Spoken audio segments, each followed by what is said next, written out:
Hello दोस्तों, welcome to PIT teacher classes. कैसे हो आप सभी? उम्मीद करता हूँ अच्छे होंगे, पढ़ाई कर रहे होंगे। चलिए शुरू करते हैं आज के सेशन में। देखिए, आज के सेशन में हमने मौर्य वंश के बारे में पढ़ लिया था, उसको हम लिख रहे हैं। ठीक है, उसको नोट कर रहे हैं, उसका नोट्स बना रहे हैं। देखिए, नोट्स जो है बहुत ही सटीक है। ठीक है, और ये बहुत ही कहते हैं कि शार्ट नोट्स है, जिससे आपके क्वेश्चन जहाँ से पूछे जाएंगे वही नोट्स है। देखिए, मौर्य वंश का संस्थापक चंद्रगुप्त मौर्य, ठीक है, का जन्म कब हुआ था? 340 से 345, 340 या 345, क्योंकि इनके जन्म के बारे में कोई निश्चित समय का पता नहीं चला है। ठीक है, सब अनुमान ही है। ठीक है, हुआ था। विशाखा दत्त द्वारा रचित मुद्रा राक्षस में चंद्रगुप्त मौर्य को वृषल कहा गया। ठीक है भाई, देखिए मैं नोट्स जो बनाता हूँ उसमें हर चीज को पहले एक एक टर्म को देखने की कोशिश करता हूँ कि कहाँ पर कौन सा ठीक बैठेगा। तो पहले इनको क्या कहा गया? वृषल कहा गया है, यानी निम्न कुल वाला। ठीक है, निम्न कुल में जन्म लेने वाला है। ठीक है, और उसके बाद स्ट्रैबो, जस्टिन्स और एरियन जैसे यूनानी जो इतिहासकार थे, इन्होंने सेंट्रोकोटस कहा। ठीक है, कौन? स्ट्रैबो, जस्टिन और एरियन ने, जैसे यूनानी इतिहासकारों ने इन्हें क्या कहा? सेंट्रोकोटस कहा, सेंट्रोकोटस कहा। जबकि एरियन और प्लूटार्क ने चंद्रगुप्त मौर्य को एंड्रोकोटस कहा। क्या कहा? एंड्रोकोटस कहा। यह प्रथम भारतीय साम्राज्य की स्थापना करने वाला शासक चंद्रगुप्त मौर्य थे। ठीक होगा, और यह प्रथम भारतीय मुक्तिदाता भी कहा गया।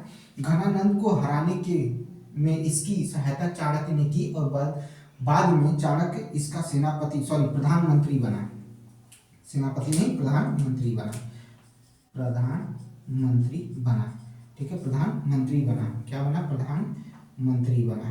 ठीक है, प्रधानमंत्री बना। ठीक है, याद रखिएगा, प्रधानमंत्री बना। ठीक है, याद रखिएगा, ये चीज याद रखिएगा। अब आगे की तरफ हम चलेंगे। पहले इतना आप क्या करिए? नोट करिए। इतना नोट करने के बाद तो फिर हम और आगे लिखेंगे। ठीक है, स्क्रीनशॉट हो गया हो तो चला जाए। ठीक है, स्क्रीनशॉट हो गया तो चला जाए।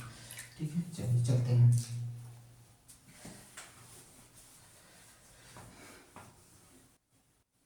देखिए, हमने कल आपसे बात किया था कि चंद्रगुप्त मौर्य ने 3 शादियां की। ठीक है, चंद्रगुप्त मौर्य ने 3 शादियां की। ठीक है, चंद्रगुप्त मौर्य ने 3 शादियां की। ठीक है, उसके बारे में कल लिखवाए थे। ठीक है, अगर आपने नोट किया है तो बहुत अच्छी बात है, नहीं नोट की है तो याद कर लीजिएगा, नोट भी कर लीजिएगा, क्योंकि अभी हम लिखवाएंगे। ठीक है, चंद्रगुप्त मौर्य ने 3 शादियां की, और तीनों में क्या, तीनों की जो तीनों पत्नियां थी उनके नाम भी याद कराएंगे, और उसमें बताएंगे कि बिंदुसार जो है, बिंदुसार किसका पुत्र था। ठीक है, बिंदुसार किसका पुत्र था, ये भी आपको नोट करा देंगे। ठीक है, बिंदुसार किसका पुत्र था, ये भी आपको नोट करा देंगे। तो जरूर ध्यान दीजिएगा, क्योंकि हमें वही चीज पढ़नी है, वही चीज में क्या करनी है? पढ़नी है। ठीक है, याद रखिएगा। चलिए चलते हैं, लिखाते हैं। ठीक है, पहली बात पहले लिखवाते हैं कि अनुयायी कौन, किसके अनुयायी थे? तो अनुयायी थे। ठीक है, अनुयायी थे जैन धर्म के, जैन धर्म के। ठीक है, जैन धर्म के, ये लिख लीजिएगा। जैन धर्म के क्या थे? अनुयायी थे। ठीक है, जैन धर्म के अनुयायी थे। गुरु कौन थे? गुरु कौन थे? गुरु कौन थे? गुरु कौन थे? ठीक है, अनुयायी जैन धर्म थे, जैन धर्म के अनुयायी थे, और भद्रबाहु क्या थे? गुरु थे। भद्रबाहु क्या थे? गुरु थे, जिससे इन्होंने क्या ली थी? दीक्षा ली थी। ठीक, जैन धर्म की दीक्षा ली थी भद्रबाहु से। ठीक है, भद्रबाहु से दीक्षा ली थी। इनकी 3 पत्नियां थी। इनकी 3 पत्नियां हुई। पत्नियां 3 पत्नियां हुई। ठीक है, इनकी 3 पत्नियां हुई। इनकी 3 पत्नियां हुई। ठीक है, पहली जो थी वो धुरधरा थी। ठीक है, इन्हीं से बिंदुसार का जन्म हुआ। इन्हीं से क्या हुआ? बिंदुसार का जन्म हुआ। धुरधरा से ही बिंदुसार का क्या हुआ था? जन्म हुआ था। धुरधरा से ही बिंदुसार का क्या हुआ था? जन्म हुआ था। ठीक है, याद रखिएगा। दूसरी जो थी हेलेना थी। हेलेना थी। दूसरी कौन थी? हेलेना थी। दूसरी कौन थी? हेलेना थी। तीसरी जो थी चंद्र नंदिनी थी। चंद्र, ठीक है, नंदिनी, चंद्र नंदिनी। ठीक है, कौन थी? चंद्र नंदिनी थी। ठीक है, याद कर लीजिएगा। पहला है धुरधरा, हेलेना, फिर चंद्र नंदिनी। इन्हीं से बिंदुसार का जन्म हुआ था। चंद्रगुप्त और इनसे क्या हुआ था? बिंदुसार का क्या हुआ था? जन्म हुआ था। एकदम याद कर लीजिएगा भाई, इसको भूलिएगा नहीं, इसको भूलने की जरूरत नहीं है, इसको भूलिएगा नहीं। ठीक है, फिर क्या लिखेंगे? सन, इन्होंने मतलब 305 बीसी में में में चंद्रगुप्त मौर्य ने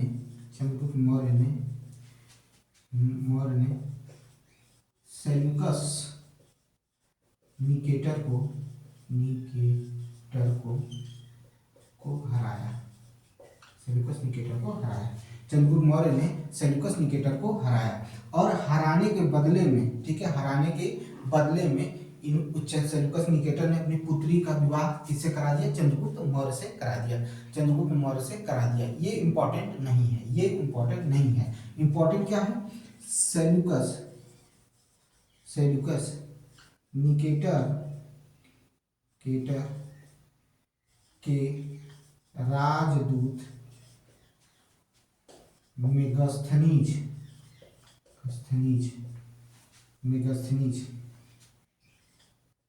चंद्रगुप्त के राजमहल में रहा। ठीक है, राजमहल में रहा। और रहने के बाद क्या किया था इसने? मतलब जो भी चंद्रगुप्त का शासनकाल था उसमें उसके बारे में वर्णन किया और उसके राजमहल के बारे में वर्णन किया। जब उसकी शोभा यात्रा निकलती थी तो किस तरह से जो चाणाक्य या प्रशिक्षित होते थे वो चारों तरफ इर्द गिर्द घूमते थे, प्रशिक्षित अंगरक्षक महिला के रूप में होती थी। ये सारी चीज़ें क्या हुआ चंद्रगुप्त के साथ। और चंद्रगुप्त ने क्या किया था, इस तरह से क्या किया था, उनके चारों तरफ क्या होते थे, सारा चीज क्या किया था इसने? वर्णन किया था। ठीक है। और जो चंद्रगुप्त मेगास्थनीज जो था ये यूनानी यात्री था। मेगास्थनीज जो था यूनानी यात्री था और मेगास्थनीज की पुस्तक का नाम क्या था? इंडिका था। मेगास्थनीज की पुस्तक का नाम क्या था? इंडिका था। मेगास्थनीज की पुस्तक का नाम इंडिका था। ठीक है, मेगास्थनीज की पुस्तक का नाम क्या था? इंडिका था। ठीक है, याद रखिएगा, इसे भी लिख लीजिएगा। ठीक है, इसे भी लिख लीजिएगा।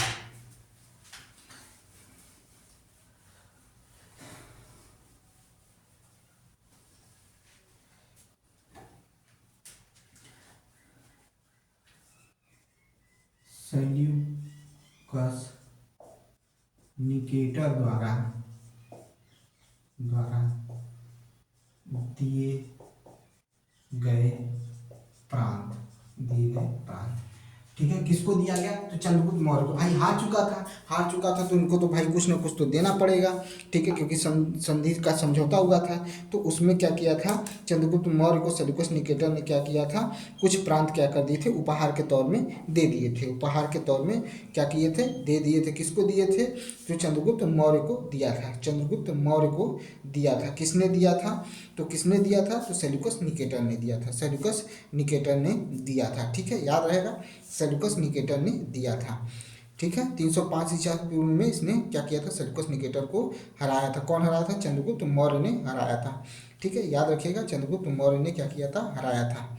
ठीक है, चलिए आगे चलते हैं, इसके बारे में लिखते हैं कि क्या क्या उसने दिया था, संधि के तौर पर क्या क्या दिया था। ठीक है, क्या क्या दिया था? तो दिया था काबुल, कंधार, ठीक है, हेरात, मकरान। ठीक है, मकरान। ठीक है, विवाह किससे किया था? जो हेलेना थी उन्हीं से क्या किया था? शायद विवाह किया था। ठीक है, विवाह किया था। ठीक है, किसने किया था? चंद्रगुप्त मौर्य ने किया था। चंद्रगुप्त मौर्य ने किया था, याद रखिएगा। ये क्या था, इसको किसने दिया था? तो काबुल, कंधार, हेरात और मकरान दिया था। किसने दिया था? सेल्यूकस निकेटर ने दिया था। किसको दिया था? चंद्रगुप्त मौर्य को दिया था। नोट कर लीजिएगा, ये भेंट के रूप में क्या किया था? चंद्रगुप्त मौर्य को दिया था। कौन दिया था? सेल्यूकस निकेटर ने दिया था। किसने दिया था? सेल्यूकस निकेटर ने दिया था। ठीक है, इसी में प्लूटार्क के अनुसार जो था चंद्रगुप्त ने भी क्या किया था? सेल्यूकस निकेटर को क्या दिया था? 500 हाथी उपहार के रूप में दिए थे। 500 हाथी क्या किए थे? उपहार के रूप में सेल्यूकस को कौन दिया था? तो चंद्रगुप्त मौर्य ने दिया था। ये प्लूटार्क के अनुसार है। ठीक है, प्लूटार्क के अनुसार है। अब कितना सच है कितना नहीं ये भगवान जाने। ठीक है, कितना सच है कितना नहीं ये पता नहीं है, लेकिन इसने क्या किया था? भेंट के रूप में दिया था, याद रखिएगा। ठीक है, चले आगे चलते हैं, आगे की तरफ और समझते हैं चीज़ों को। ठीक है, अभी बहुत कुछ बाकी है, अभी पूरी तरह से खत्म नहीं हुआ है, याद रखिएगा। ठीक है, अभी हमने आपको बता ही दिया कि एंड्रोकोटस कौन कहा, सेंड्रोकोटस कौन कहा। ठीक है, याद रखिएगा। समझ में आई बात? चलिए, मैंने कहा ना, जो आप देखेंगे कहीं कहीं क्या लिखा है? कार्नेलिया। ठीक है, कार्नेलिया। इसी को हेलेना भी कहा गया है। हेलेना भी कहा गया है। तो यही सेल्यूकस निकेटर की पुत्री थी, ठीक है, जिससे चंद्रगुप्त का क्या कराया था, विवाह करा दिया था, ठीक है, क्या किया था, विवाह कराया था, ठीक है। और यह प्रथम अंतरराष्ट्रीय विवाह बना, याद रखिएगा, ये प्रथम अंतरराष्ट्रीय विवाह बना, ठीक है, विवाह हुआ, ठीक है, प्रथम अंतरराष्ट्रीय विवाह। इससे पहले कोई भी भारतीय शासक विदेश की लड़कियों से शादी विवाह नहीं किया था, या विदेश के रानियों से या विदेश की राजकुमारियों से विवाह नहीं किया था, इसलिए प्रथम अंतरराष्ट्रीय विवाह हुआ भारतीय इतिहास में। भारतीय इतिहास में ये प्रथम अंतरराष्ट्रीय विवाह हुआ, ठीक है, प्रथम अंतरराष्ट्रीय विवाह हुआ, ठीक है। अब देखिए भाई, कहानी को तो बहुत कुछ बता सकते हैं, बहुत कुछ समझा सकते हैं, लेकिन होता है ना कि आप भाई उतना ही समझो, ठीक है, जितना समझना है। अगर हम यूनानी शब्दों में समझे तो काबुल को क्या कहा जानते हैं, काबुल को क्या कहते हैं, पैरोपेनिस कार्ड कहते हैं, ठीक है, नहीं सॉरी, पैरोपेनिस डाई कहते हैं इसको, काबुल को कहते हैं पैरोपेनिस डाई, ठीक है, ये कहा जाता है। कहा दिया ना कि बताना तो बहुत कुछ है, बताने के लिए बहुत कुछ है, ठीक है, ठीक है, बहुत कुछ है, ठीक है। किसको, देखिए इसको, पैरोपेनिस डाई। कंधार को क्या कहते हैं, कंधार को क्या कहते हैं, तो अरा, सुनिएगा ध्यान से, अरा कोसिया कहते हैं, अरा कोसिया, ठीक है, अरा कोसिया, ठीक है, ध्यान से देखिएगा, अरा कोसिया, ठीक है, अरा कोसिया कहते हैं, क्या कहते हैं, अरा कोसिया कहते हैं।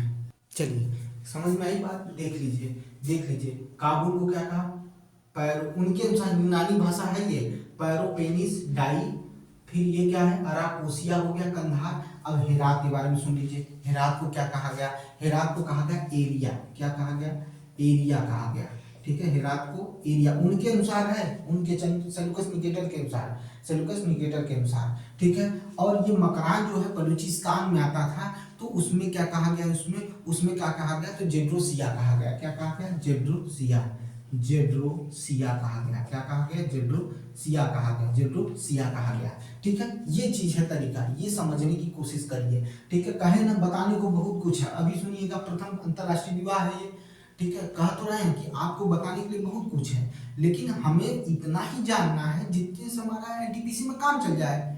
हम यहाँ यूपीएससी क्लियर करने नहीं निकले हैं, हम ये निकले हैं कि हमारा जितने से काम चल जाए, ताकि हमारी चीजें तैयार हो जाए, ठीक है, क्या हो जाए, हमारी चीजें तैयार हो जाएं और उसी से हमारा क्या हो जाए, क्लियर हो जाए, ठीक है।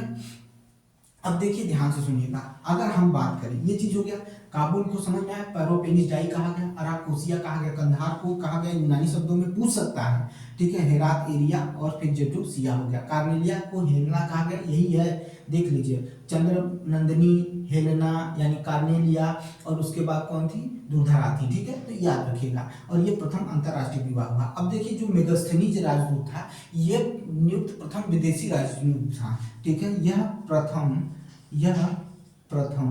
ध्यान सुनिएगा, मेगास्थनीज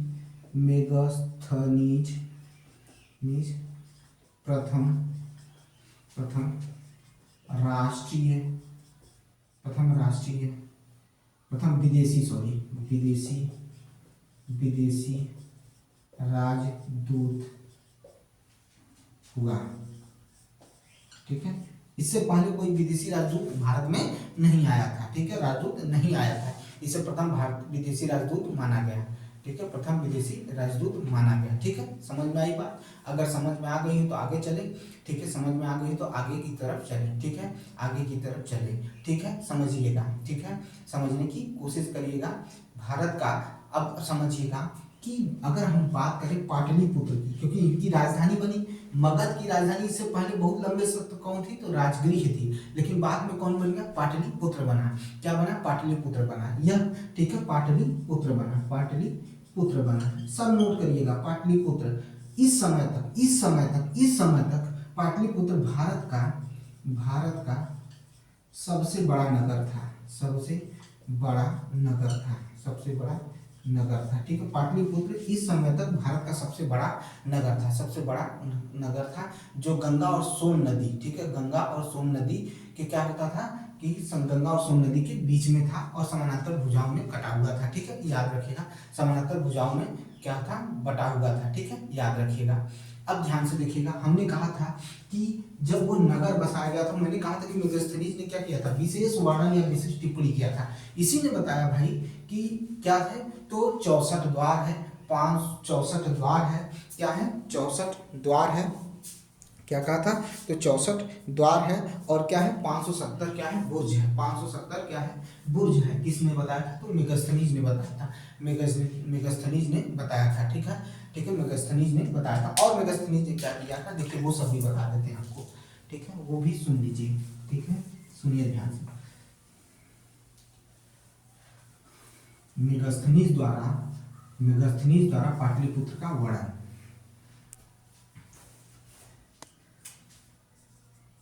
मेगास्थनीज द्वारा पाटलिपुत्र का वर्णन।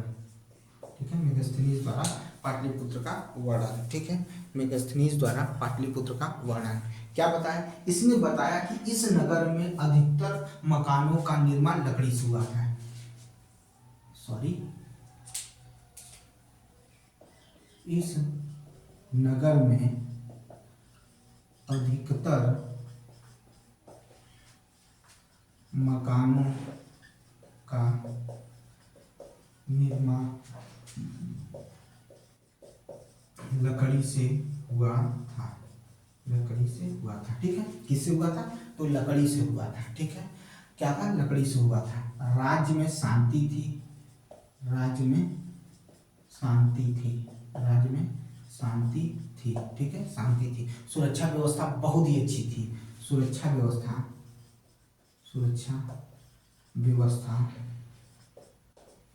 अच्छी थी, अच्छी थी, बहुत अच्छी नहीं कह सकते, अच्छी थी। ठीक है, अच्छी थी, सुरक्षा व्यवस्था क्या थी, अच्छी थी। ये कौन कह रहा है, ये कह रहा है, ये कौन कह रहा है, तो ये मेगास्थनीज कह रहा है, अपनी पुस्तक इंडिका में कह रहा है, अपनी पुस्तक इंडिका में कह रहा है। ठीक है, ठीक है, अपनी पुस्तक इंडिका में कह रहा है। ठीक है, याद रखिएगा, अपनी पुस्तक इंडिका में कह रहा है। ठीक है, याद रखिएगा, ध्यान से सुनिएगा और सुनिएगा। ठीक है, और सुनिएगा और सुनने की कोशिश करिए और समझने की कोशिश करिए। इसी पुस्तक में इसी ने अपनी पुस्तक इंडिका में बताया कि बुर्ज की संख्या 570 थी, 570 तथा द्वार 64 थे, द्वार 64 थे, द्वार 64 थे, द्वार 64 थे।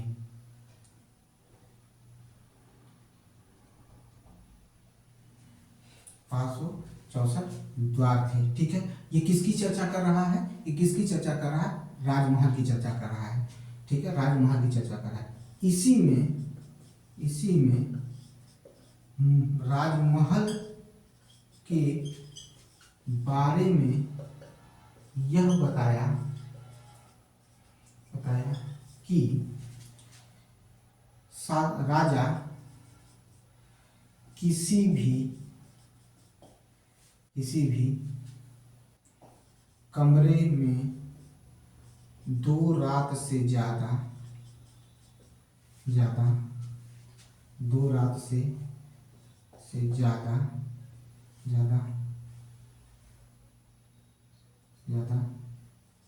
नहीं। ठीक है, राजा किसी कमरे में सेंटेंस कर रहा है।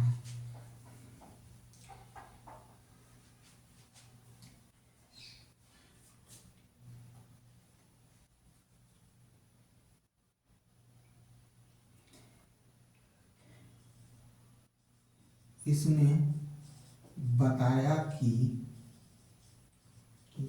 राजा 2 रात से ज्यादा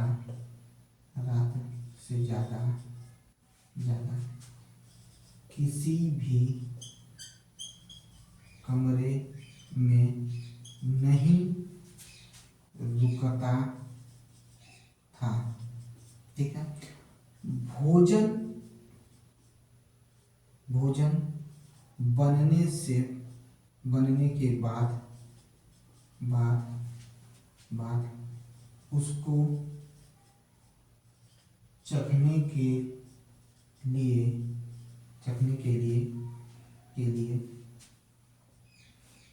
लिए भोजन बनने के बाद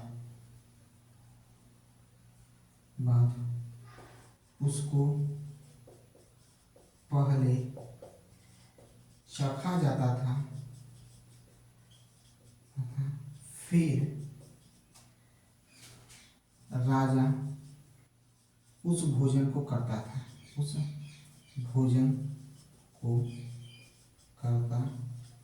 राजा उस भोजन को करता था, पहले चखा जाता था। ठीक है, याद रखिएगा क्या करते थे, पहले चखते थे फिर उसके बाद उसको करते थे। ठीक है, याद रखिएगा। चलिए आगे चलते हैं।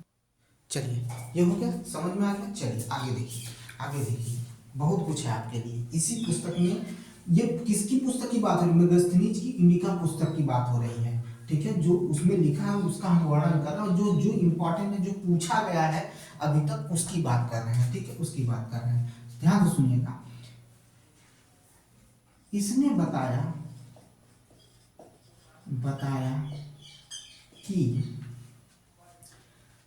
बताया कि भारतीय शिव, ठीक है, शिव मतलब शंकर भगवान, शिव मतलब शंकर भगवान। ठीक है, शंकर भगवान, जिनको इसने क्या कहा, इनको जो भगवान शिव थे इनको क्या कहा गया? तो ये जो शब्द लिखने जा रहे हैं ये यूनानी शब्द है। क्या है ये? यूनानी शब्द है, याद रखिएगा। तो कहा कि डायोनीसियस, ठीक है, डायोनीसियस। ठीक है, शिव को क्या कहा गया यूनानी शब्दों में? डायोनीसियस कहा गया। तथा कृष्ण, ठीक है, तथा कृष्ण को क्या कहा गया? तो हेराक्लीज कहा गया। कृष्ण को हेराक्लीज। इसने बताया कि भारतीय शिव तथा कृष्ण की पूजा करते थे। भाई जिसके शासन में रहोगे उसका कहते हैं कि उसकी बड़ाई नहीं करोगे, तो बड़ाई देखिए क्या है। ठीक है, बड़ाई देखिए क्या है। जबकि ये चीजें उत्तर वैदिक काल से शुरू हो चुकी थी। ठीक है, इसे दिखा नहीं। ठीक है, इसे दिखा नहीं, वो अलग बात है। कहा कि समाज में दास प्रथा की व्यवस्था नहीं थी। समाज में दास प्रथा व्यवस्था नहीं थी।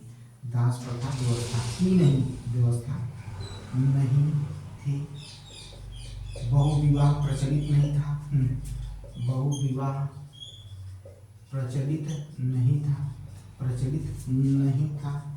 ठीक है, बहुविवाह प्रचलित नहीं था। ठीक है, बहुविवाह प्रचलित नहीं था। सती प्रथा भी नहीं था।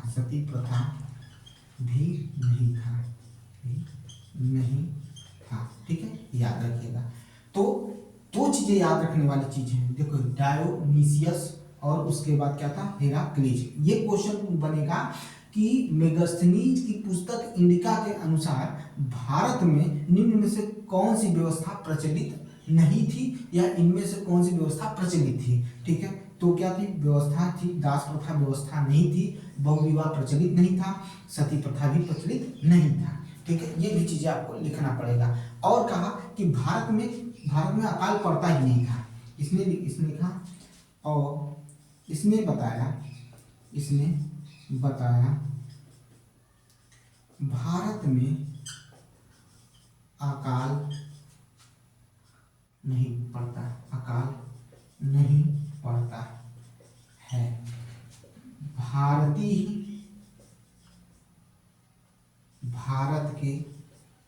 भारत के मूल निवासी हैं।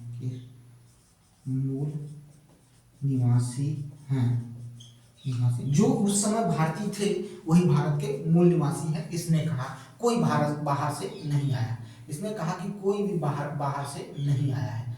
ठीक है, इसने कहा कोई भी बाहर से नहीं आया। ठीक है, इसमें कोई भी बाहर से कोई नहीं आया। अभी इसकी पोल पट्टी खुलेगी, अभी खोलूंगा। अब तो देखिए क्या कह रहा है कि इसने बताया कि भारत में अकाल नहीं पड़ा, जबकि चंद्रगुप्त मौर्य के समय में ही, चंद्रगुप्त मौर्य के समय में ही 312 ईसा पूर्व में, 312 बीसी में, ठीक है, 312 बीसी में 12 साल का भयंकर अकाल पड़ा था। 312 बीसी में 12 वर्ष का भयंकर क्या हुआ था, अकाल पड़ा हुआ था। याद रखिएगा, किसके समय में, चंद्रगुप्त मौर्य के शासनकाल में।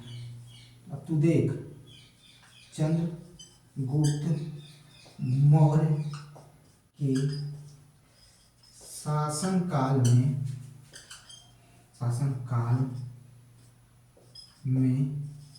312 बीसी में 312 बीसी में 12 साल का, भयंकर नहीं लिखेंगे, भयंकर 12 साल का भीषण अकाल पड़ा। ठीक है, चंद्रगुप्त मौर्य के शासन काल में 312 बीसी में 12 साल का भीषण क्या पड़ा था, अकाल पड़ा था। भीषण क्या हुआ था, अकाल पड़ा हुआ था। ठीक है, भीषण अकाल पड़ा हुआ था। ठीक है, याद रखिएगा, भीषण अकाल पड़ा था। इसको पहले स्क्रीनशॉट लीजिए। ठीक है, इसको पहले स्क्रीनशॉट लीजिए। देखिए, हमें ज़्यादा पढ़ाना है, इसलिए तेज चलना है भाई। ठीक है, कहीं अगर कोई शब्द छूटता है तो क्षमा करिएगा, लेकिन जो चीज़ें बता रहे हैं ना, इसको नोट करिए, बहुत इंपॉर्टेंट बता रहे हैं। इसको पहले नोट्स तैयार होता है तब पढ़ाते हैं। ठीक है, तो पहले देख लीजिए। हो गया भाई, चलिए। ठीक है, चलिए देखिए। ठीक है, ये देखिए, खुली पोल पट्टी, समझ में आई बात? देखिए, आगे चलिए, आगे चलते हैं। इसमें ये लिखा नहीं था, मैंने अलग से बताया कि वो क्या है, वो आगे भी जो चीजें, क्योंकि भाई इन्हीं ने नहीं लिखा था, मेगास्थनीज ने ही नहीं लिखा था, बहुत लोगों ने चीजें वर्णन की हैं, तो जो इतिहास है उसके बारे में पता चला। भाई सुनिएगा, जो अकाल पड़ा उसका कारण सुनिएगा, उस अकाल की वजह से क्या चीजें चेंजेज हुई, सुनिए। चंद्रगुप्त मौर्य ने फिर सौराष्ट्र के जो उनके प्रतिनिधित्व थे, ठीक है, पुष्पगुप्त वैश्य जो थे, उनसे क्या करवाया था, उन्हीं के माध्यम से सुदर्शन झील का निर्माण करवाया था। क्या सुना आपने, फिर से सुनिएगा। चंद्रगुप्त मौर्य ने इसी अकाल के कारण क्या हुआ था कि इनके जो सौराष्ट्र के प्रतिनिधि थे, कौन थे, पुष्पगुप्त, ठीक है, पुष्पगुप्त जो थे, पुष्पगुप्त वैश्य जो थे, उनके माध्यम से क्या कराए थे, सुदर्शन झील का निर्माण कराए थे। यही सुदर्शन झील जो आगे चलकर सम्राट अशोक ने इसी का प्रयोग करके नहर बनवाया, और नहर से क्या करवाया था, सिंचाई का प्रयोग किया था। नहर के द्वारा क्या किया था, सिंचाई करवाया था अपने, क्या होता था, अपने राज्य में। तो सम्राट अशोक ने भी सुदर्शन झील को क्या किया था, नहर के रूप में चेंज करवाया था, नहर के रूप में परिवर्तित कराकर सिंचाई का काम किया था। ठीक है, तो ध्यान से लिखिएगा। ठीक है, देखिए क्या कह रहा हूं, अकाल के परिणाम स्वरूप दिख रहा है कि नहीं भाई, पहले देखना, परिणाम स्वरूप, अकाल के परिणाम स्वरूप नहीं दिख रहा है, जान लेते, इसी वजह से कहें अकाल के परिणाम स्वरूप, अकाल के परिणाम स्वरूप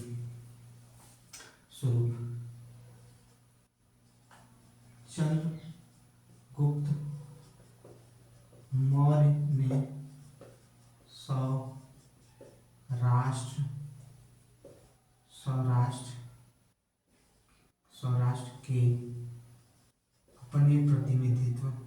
के अपने प्रतिनिधित्व,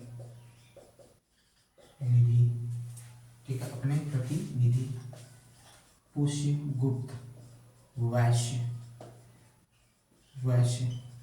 के माध्यम से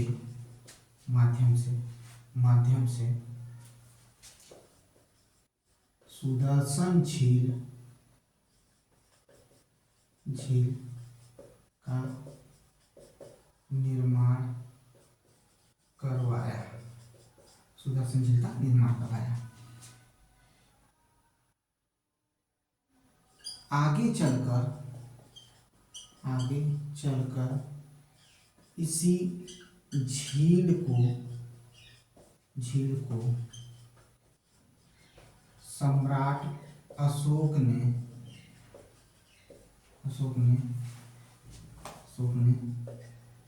नहर बनवाया, ठीक है, बनवाया, जिसका प्रयोग प्रयोग सिंचाई के लिए किया, सिंचाई के लिए किया।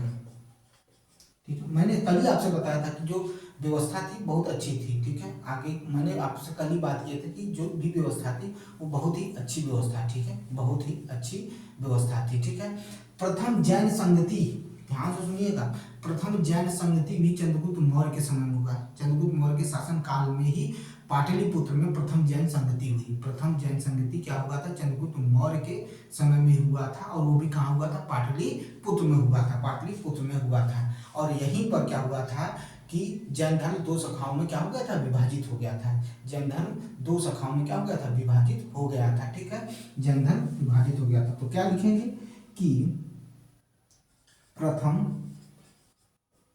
जैन संगति, संगति, संगति, ठीक है, गलत लिख रहे हैं क्या भाई? संगति, प्रथम जैन संगति, हाँ सही,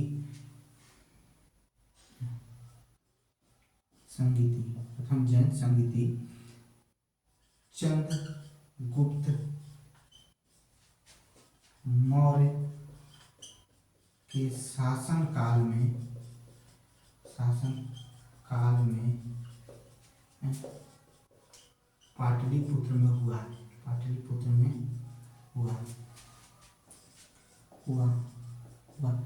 इसी समय, इसी समय जैन धर्म दो भागों में विभाजित हुआ, दो भागों में विभाजित हुआ। ठीक है, विभाजित हुआ। देख लीजिए भाई, जैन धर्म दो भागों में विभाजित हुआ। ठीक है, दो भागों में विभाजित हुआ। ठीक है, 298 BC में जैन गुरु, गुरु भद्र बाहु के साथ, साथ चंद्रगुप्त गुप्त कर्नाटक के, कर्नाटक के श्रवण बेला, श्रवण बेलगोला, श्रवण बेलगोला, ठीक है, कहीं कहीं बेलागोला लिखा होता है, कहीं कहीं श्रवण बेलगोला चले गए, जहां उपवास, उपवास, उपवास रखने पर इनकी मृत्यु हो गई। ठीक है बेटा, इनकी क्या हो गई थी? मृत्यु हो गई थी। ठीक है, क्या हो गया था? मृत्यु हो गई थी।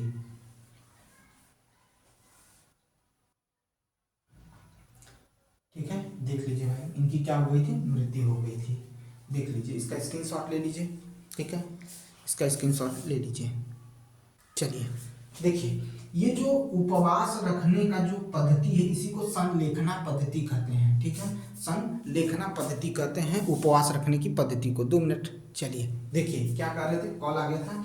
देखिए यहाँ उपवास रखने पर इनकी क्या हो गई? मृत्यु हो गई। ये उपवास रखने की पद्धति जो थी, इसी को कहा गया संलेखना पद्धति कही गई। अब इसमें उपवास में क्या क्या किया गया था मुझे नहीं पता है, और न तो इतिहास में कुछ इसी विशेष, और उतना पढ़ना भी नहीं। अगर हम उसको सर्च करेंगे, उसको खोजेंगे तो बहुत कुछ मिलेगा। टीचर लड़के कहेंगे कि आधा अधूरा, नहीं आधा अधूरा नहीं भाई, जितना जरूरत है उतना बता दे रहा हूँ। तो संलेखना पद्धति के जरिए क्या हो गया था? उनकी क्या हो गई थी? मृत्यु हो गई थी। कहाँ हुई थी? तो चंद्रगिरी की पहाड़ियों पर हुई थी। कहाँ हुई थी? चंद्रगिरी की पहाड़ियों पर चंद्रगुप्त मौर्य की संलेखना पद्धति के अनुसार क्या हो गई थी? मृत्यु हो गई थी। और इसी संलेखना पद्धति को, इसी संलेखना पद्धति को जैन धर्म में संथारा कहा गया। क्या कहा गया? जैन धर्म में संथारा कहा गया। ठीक है, इसको भी कर लेते हैं, इसको भी कर लेते हैं भाई।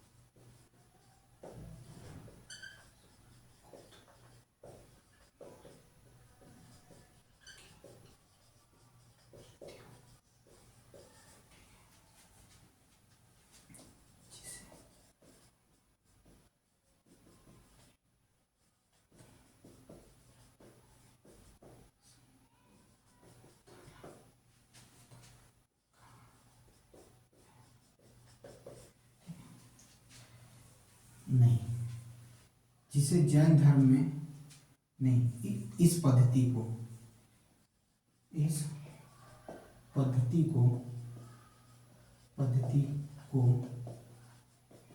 जैन धर्म में संथारा कहा गया।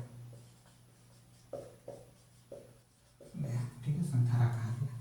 ठीक है, संथारा कहा गया, जैन धर्म में संथारा कहा गया। ठीक है, संलेखना पद्धति, चंद्रगुप्त मौर्य की मृत्यु हो गई। संलेखना पद्धति के अनुसार चंद्रगुप्त मौर्य की मृत्यु हो गई। ठीक है, चंद्रगुप्त मौर्य की क्या हो गई, मृत्यु हो गई। और कहाँ हुई थी, चंद्रगिरी की पहाड़ियों पर हुई थी। कहाँ हुई थी, चंद्रगिरी की पहाड़ियों पर हुई थी, याद रखिएगा, चंद्रगिरी की पहाड़ियों पर हुई थी। ठीक है, और अगर इसमें जोड़े तो लिख ही सकते हैं कि 298 बीसी में ठीक है, बीसी में चंद्रगिरी की पहाड़ियों पर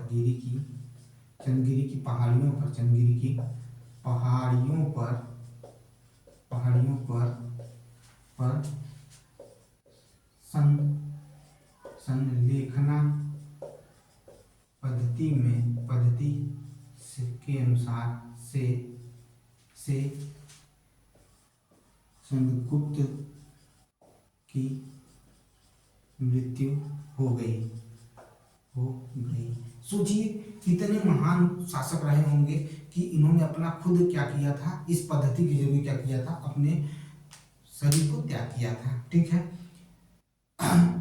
युद्ध लड़े, अपने को साबित किए, फिर क्या किए, जाकर अपना क्या कर दिए थे, अपने देह को त्याग दिए थे।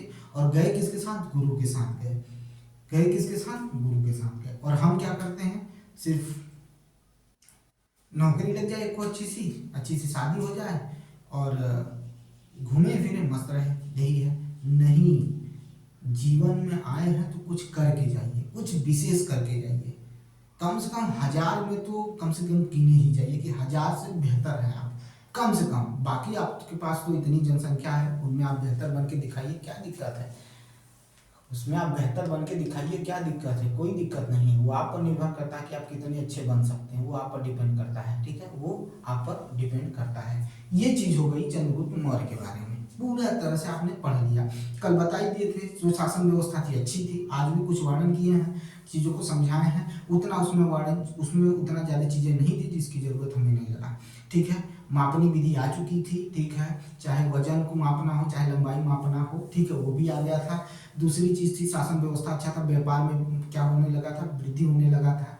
ठीक है, ये भी चीज़ें हो गई थी। सुरक्षा व्यवस्था अच्छी हो गई थी, न्याय करने की प्रक्रिया भी अच्छी हो गई थी। ठीक है, ये सारी चीज़ें हो गई थी। ठीक है, लेकिन अब थोड़ा सा हम क्या कर रहे हैं, आपको एक क्रम बता दे रहे हैं, क्योंकि ये क्रम बहुत ही जरूरी है। यह क्रम बहुत ही जरूरी है, इसको नोट कर लीजिएगा ताकि आपको पूछा जाए क्वेश्चन में तो आप क्रम बता सके। ठीक है, तो चलिए देखिए क्रम क्या है।